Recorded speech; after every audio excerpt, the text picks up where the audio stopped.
அருட்பெரும் ஜோதி அருட்பெரும் ஜோதி அப்படின்னு மியூசிக் புதுசாக ஒருத்தரையும் வச்சு டியூன்லாம் போட்டு பாடுறாங்க. இதெல்லாம் வேலைக்கு ஆகுமா? நம்ம ஆளுங்க என்ன பண்ணுறாங்கன்னா வள்ளலார் வேறு சித்தர்கள் வேறு அப்படிங்கிறாங்க. ஆனால் வள்ளலாரே சொல்கிறாரு, நான் சித்தர்களோட கூட்ட மரபில் தான்ப்பா வந்தேன் அப்படிங்கிறாரு.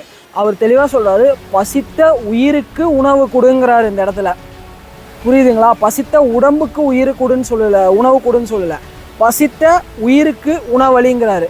அப்போது பசித்த உயிருக்கான உணவு என்னன்னு யோசிச்சு பார்த்துருக்கீங்களா இது வரைக்கும் யாராச்சுமே?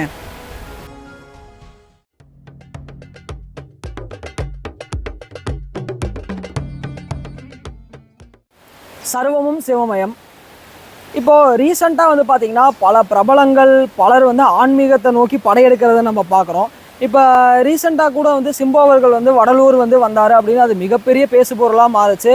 எல்லாரும் திரும்பி பார்த்தாங்க, வடலூருக்கு சிம்பு வராரா அப்படின்னு.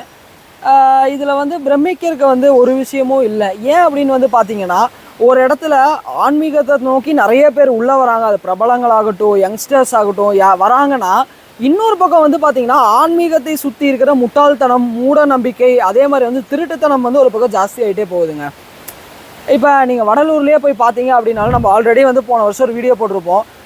ஜீவகாருண்யத்துக்கு பேர் போனவர் வந்து நம்மளுடைய திருவருள் பிரகாச வள்ளலார். அவர் ஆரம்பித்த அந்த ஒரு சபையில், அந்த அன்னதான கூடத்தில் எப்படி சாப்பாடு வந்து போடுறாங்க, எப்படி ட்ரீட் பண்ணுறாங்க அப்படிங்கிறத நான் ஒரு வீடியோ போட்டிருந்தேன். பழைய வீடியோவில் பார்த்தவங்களுக்கு தெரியும், நம்ம ஃபாலோவர்ஸுக்கு.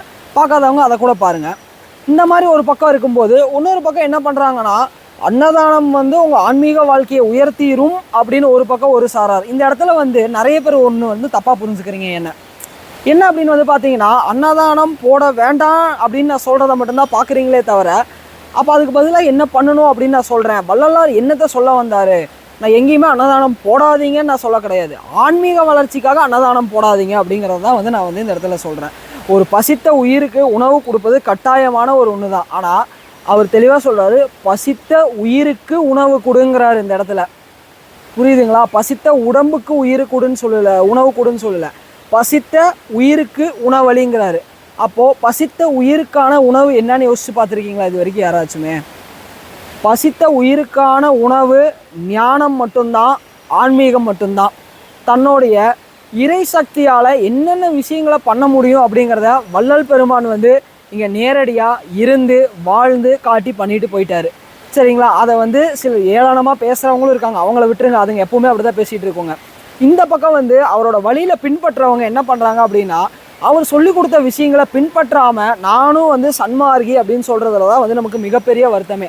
இந்த ஒரு டாப்பிக்கை கரெக்டாக வந்து ஒரு 2 வருஷம் முன்னாடி நான் கையில் எடுத்தேன். எது சன்மார்க்கம் அப்படின்னு ஒரு வீடியோ, கிட்டத்தட்ட ஒரு 45 மினிட்ஸ் இருக்கும். அந்த ஒரு வீடியோ வந்து மிகப்பெரிய ஒரு பேசு பொருளாக மாறுச்சு. பயங்கரமான கமெண்ட்ஸ், அது நெகட்டிவோ பாசிட்டிவோ எல்லாமே வந்து நமக்கு வந்துச்சு. பட் அந்த ஒரு வீடியோ பல கணக்கான மக்களை வந்து ஒரு நிமிஷம் சிந்திக்க வச்சது, அவங்களோட பாதையவே மாற்றுச்சு. அப்போது சன்மார்க்கத்தோட ரகசியங்கள் எல்லாம் வள்ளலார் வெளிப்படும்னு சொல்லிட்டு போயிருக்காரு, உண்மைதான். ஆனால் அதுக்குன்னு எல்லா ரகசியங்களையுமே வந்து எல்லாரும் வெளிப்படுத்திடுவாங்களா அப்படின்னா கிடையாது. ஏன்னா அவர் கொடுத்துருக்கிற ஒவ்வொரு வார்த்தையும் அவ்வளோ டெக்னிக்கலான டேர்ம்ஸ். நான் முன்னாடியே சொல்லியிருப்பேன் இல்லைங்களா, எவ்வித தந்திரத்திலாவது புருவ பூட்டை திறந்து கொள்க அப்படின்னு. அந்த ஒரு வார்த்தைக்குள்ளேயே புருவ பூட்டை திறக்கிறதுக்கான ரகசியத்தை போட்டு உடச்சிட்டு போயிட்டாரு. இதை என்கிட்ட நிறைய பேர் கால் பண்ணி எனக்கு சொல்லிக் கொடுங்கன்னு கேட்டார். ஏங்க, அவரே சொல்லிக் கொடுக்காம ஹோம்ஒர்க் கொடுத்துட்டு போயிருக்காரு. நான் கொஸ்டின் பேப்பர் லீக் பண்ண முடியுங்களா? ஸோ நீங்கள் உங்களுடைய அனுபவத்தால் வந்து கண்டுபிடிச்சிக்கோங்க. இப்போ என்னோடய ஸ்டூடெண்ட்டு, என்னோட அட்மின், அவர் வந்து இந்த விஷயத்தை வந்து இதே மாதிரி வந்து கரெக்டாக ஒரு 3 வருஷத்துக்கு முன்னாடி இதே வார்த்தையை அவர்கிட்ட சொன்னேன். அவருக்கு அந்த ஒரு விஷயத்தை கண்டுபிடிக்கிறதுக்கு 3 வருஷம் ஆச்சு. அப்போது அந்த அளவுக்கு இன்டென்சிட்டியோ அந்த ஒரு தீவிரத்தன்மையும் இருக்கும்போது உங்களுக்கும் ஒரு நாள் அதுக்கான விடை கிடைக்கும் அப்படிங்கிறத தெரிஞ்சுக்கோங்க. அது வரைக்கும் தேடுங்க, என்கிட்ட கேட்காதீங்க, நான் பதில் சொல்ல மாட்டேன். இந்த விஷயத்தில் நான் ரொம்ப மோசமானவங்க தாங்க மற்றவங்களை விட. ஏன்னா ஆன்மீகம் அப்படின்னு வந்துட்டா அந்த இடத்துல வந்து பாவம் பரிதாபம்லாம் நம்மளால் பார்க்க முடியாது. எவ்வளோக்குள்ள ஸ்ட்ரிக்டாக இருக்கமோ அவ்வளோக்கு அவ்வளோதான் அவங்களோட ஆன்மீக வாழ்க்கை பிரகாசமாக இருக்கும். நம்ம ஸ்டூடெண்ட்ஸ் எல்லாத்துக்குமே தெரியும். இப்போ மறுபடியும் வடலூர் பக்கம் வந்தோம் அப்படின்னா, இப்போ எல்லோரும் என்ன பேசுகிறாங்க அப்படின்னா வந்து சிம்பு அவர்களே வந்து வடலூருக்கு வந்துட்டாரு, இனி நம்மளும் அங்கே போய் பார்ப்போம் அப்படின்னு. எப்படி திருவண்ணாமலைக்கு ஒரு கூட்டம் வந்து படையாக போகுதோ, இனி வடலூருக்கு ஒரு பக்கம் வந்து படப்படையாக கிளம்பி போக ஆரம்பிப்பாங்க. இது ஒரு விதத்தில் வடலூர் வெளியே தெரியுதுங்கிறது நல்ல விஷயந்தான். இருந்தாலும் அந்த இடம் அப்படிங்கிறது டூரிஸ்ட் ஸ்பாட்டோ, வேண்டுதல் வைக்கிறதுக்காகவோ, பிரார்த்தனை பண்ணுறதுக்காகவோ கட்டப்பட்ட இடமே வந்து கிடையாது. மாதம் மாதம் நான் பூசத்துக்கு போய் உட்காந்துக்கிறேன் கிடையாது. அந்த இடமே வந்து எண்கோண பீடமே, உன்னோட சிரசு எப்படி இருக்குது அப்படின்னு காட்டியிருக்காரு. அழகா கொலை புலை தவிர்த்தவர்கள் மட்டும் உள்ளே செலவும்னு சொல்லியிருப்பார். நம்ம என்ன நினச்சிக்கிறோம், நம்ம வந்து வெளியே போய் ஆடு மாடை வெட்டுறதோ இல்லை வந்து நம்ம இதோ நினச்சிக்கிறோம். ஆனால் அவர் சொல்கிற கொலை அப்படிங்கிறது வேற ஒரு விஷயத்தை மீன் பண்ணுது. ரொம்ப சிம்பிளுங்க. எப்படி வந்து உங்களால் உள்ளுக்குள்ளே வந்து உங்களுடைய சிரசுக்குள்ளே உங்களால் எப்படி பயணம் பண்ண முடியும்? என்னைக்கு உங்களோட உயிர்கொலை உங்களுக்குள்ளே நீங்கள் செய்கிற உயிர்கொலையை தவிர்க்கிறீங்களோ அன்றைக்கி தானே பயணம் பண்ண முடியும். அப்படிப்பட்ட விஷயத்தை தான் சொல்லிட்டு போயிருக்காரு. உடனே டக்குன்னு கமெண்ட் செக்ஷனில் வந்து ஸ்பைக் ஆகாதீங்க. புதுசாக பார்க்குறவங்கலாம் அன்னதானமே மோட்ச வீட்டின் திறவுகோல், அன்னதானமே வந்து நீங்கள் வந்து பிற உயிர்களுக்கு உதவி செஞ்சால் போதும் எல்லாமே நடக்கணும், அப்படி கிடையாதுங்க. நல்லா இந்த இடத்துல புரிஞ்சுக்கோங்க.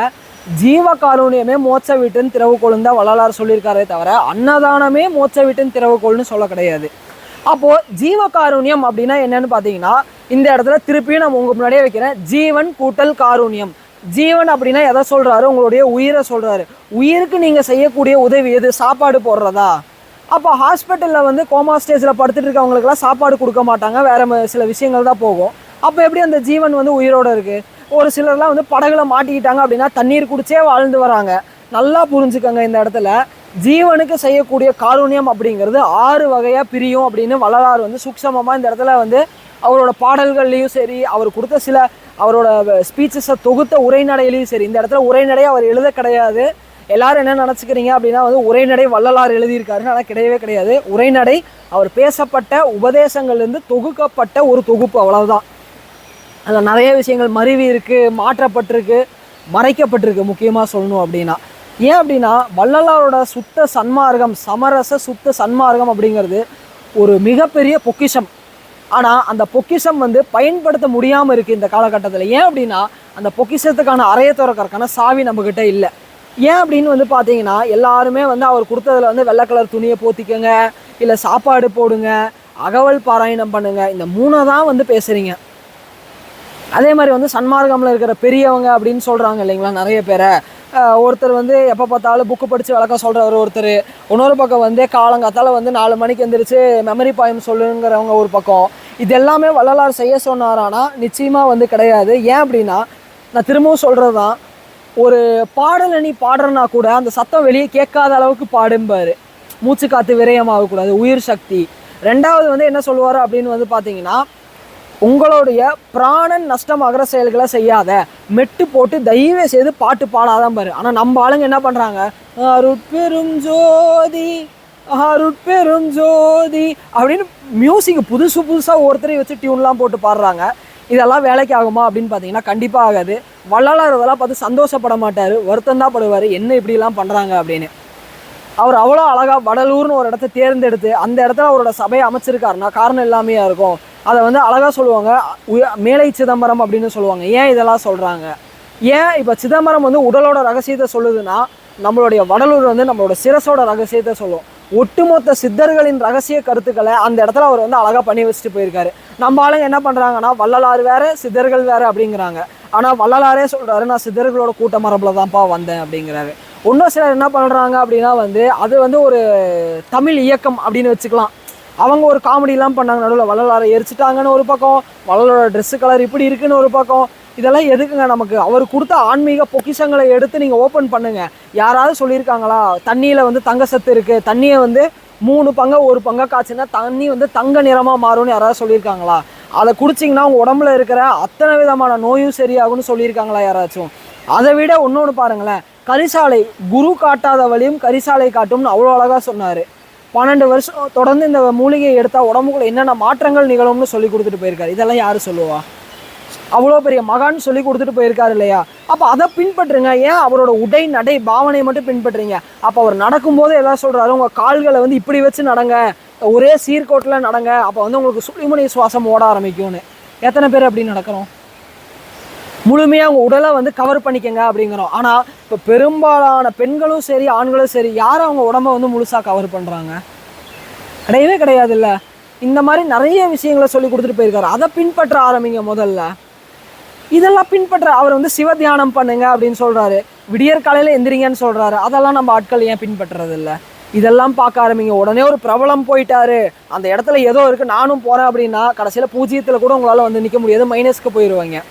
யார் யாருக்கு எந்தெந்த இடத்துக்கு எப்பப்போ அழைப்புகள் வருதோ அப்பப்போ அந்தந்த இடங்களுக்கு நீங்கள் போனீங்கனாலே அப்போ தான் உங்களால் அங்கே இருக்கிற சக்தி நிலைகளையோ ஆற்றலையோ கிரகிக்க முடியும். அதனால் தயவுசெய்து வந்து சன்மார்க்கம் அப்படிங்கிற பேரில் ரொம்ப ரொம்ப காமெடியான செயல்களை தயவுசெய்து செய்யாதீங்க, நான் வேண்டி கேட்டுக்கிறேன். சன்மார்க்கம் ஒரு புனிதமான ஒரு மார்க்கம். அதுக்குள்ளே வெறும் உணவை பற்றியோ இல்லை உடலை பற்றியோ வள்ளலார் சொல்லிட்டு போல, உடலுக்குள் இருக்கும் உயிரை தாண்டி ஆன்மாவுக்குள்ளே போய் உள்ளே இருக்கிற இறைவனை பற்றி பேசிட்டு போயிருக்காரு. இறைவன் அடைகிற மார்க்கமாக சன்மார்க்கத்தை நம்ம மாற்றலாம். ஸோ அதுக்கான வழிமுறைகளையும் அதுக்கான ரகசியங்களையும் இதுக்கு முன்னாடி இருக்க வீடியோக்களில் நானும் பேசிகிட்டே தான் இருக்கேன், நீங்களும் கேட்குறீங்க. ஸோ அதை இம்ப்ளிமெண்ட் பண்ணுறீங்களா அப்படிங்கிறத தயவுசெய்து பார்த்துக்குங்க. இதே மாதிரி வந்து நம்ம லாஸ்ட் வீடியோவில் வந்து ஒரு விஷயம் சொல்லியிருந்தோம். நமக்கு வந்து அந்த பிளாக் மேஜிக் இதெல்லாம் பற்றி பேசும்போது என் ஃபோட்டோவுக்கு சில ஸ்டார் போடுறாரு அப்படின்னு உடனே எனக்கு கால் வந்துச்சு, யாருங்க அந்த 2 பேர் உங்கள் யாரோ சொன்னீங்களே அப்படிங்கும்போது அது நாகப்பட்டினமா மதுரையா சென்னையா எங்கே இருக்காங்க, எனக்கு அவங்கள பார்த்தே ஆகணும்னு ரொம்ப ஆர்வமாக இருக்குன்னு நிறைய பேர் சொன்னாங்க. சரி, நீங்கள் கேட்டுக்கிட்டனால அடுத்த வர வீடியோஸில் அவங்க யார், அவங்க பேர் என்ன அப்படிங்கிற அந்த தெய்வீகமான மனிதர்களை பற்றியும் நான் சொல்கிறேன். அதுக்கு முன்னாடி இன்னொரு விஷயம் உங்கள்கிட்ட பகிர்ந்துக்கணும்னு நினைக்கிறேன். நம்ம திருவண்ணாமலை கிளாஸஸ் வந்து நவம்பர் 9ஆம் தேதி நடக்குது. ரொம்ப ரொம்ப முக்கியமான ஒரு கிளாஸ், என் வாழ்க்கையிலையும் சரி உங்கள் வாழ்க்கையை மாற்ற போகிற ஒரு முக்கியமான கிளாஸாக இருக்கும். அகத்தியரோட குரு தீட்சை வழங்கப்படக்கூடிய ஒரு வகுப்பு இந்த திருவண்ணாமலை வகுப்பு. ரொம்ப ரொம்ப மினிமமான அமௌண்ட்டு தான் உங்கள் எல்லாத்துக்காகவும் நான் இந்த கிளாஸஸ்க்கு வச்சுருக்கேன். அதை தாண்டி வேறு யாராவது வந்து இந்த கிளாஸஸ்க்கு நான் வந்து ஸ்பான்சர் பண்ணுறேன் இல்லை ஹெல்ப் பண்ணுறேன் அப்படின்னா தாராளமாக பண்ணலாம். ஒரு ஜீவனுக்கு செய்யக்கூடிய உண்மையான ஜீவகாருண்யம் இதுவாக இருக்கும். நம்ம உங்கள் எல்லாத்தையும் திருவண்ணாமலை கிளாஸஸில் சந்திக்கிறோம். சன்மார்க்கம், உண்மையான மார்க்கம், மெய்யான மார்க்கம், சன் கூட்டல் மார்க்கம்னா என்ன அப்படிங்கிறத கமெண்ட்டில் போடுங்க. எத்தனை பேத்துக்கு சன்மார்க்கத்தை பற்றி தெரிஞ்சிருக்கு அப்படின்னு நானும் பார்க்குறேன். சர்வமும் சிவமயம்.